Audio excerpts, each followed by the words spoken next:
اور اس نے آدم کو سب چیزوں کے نام سکھائے، پھر ان کو فرشتوں کے سامنے کیا اور فرمایا کہ اگر سچے ہو تو مجھے ان کے نام بتاؤ۔ انہوں نے کہا تو پاک ہے، جتنا علم تو نے ہمیں بخشا ہے اس کے سوا ہمیں کچھ معلوم نہیں، بے شک تو دانا اور حکمت والا ہے۔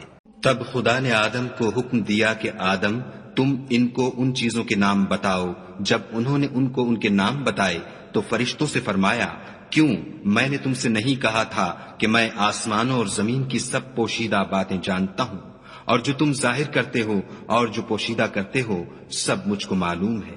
اور جب ہم نے فرشتوں کو حکم دیا کہ آدم کے آگے سجدہ کرو تو وہ سب سجدے میں گر پڑے مگر شیطان نے انکار کیا اور غرور میں آ کر کافر بن گیا۔ اور ہم نے کہا کہ اے آدم تم اور تمہاری بیوی بہشت میں رہو اور جہاں سے چاہو بے روک ٹوک کھاؤ پیو، لیکن اس درخت کے پاس نہ جانا نہیں تو ظالموں میں داخل ہو جاؤ گے۔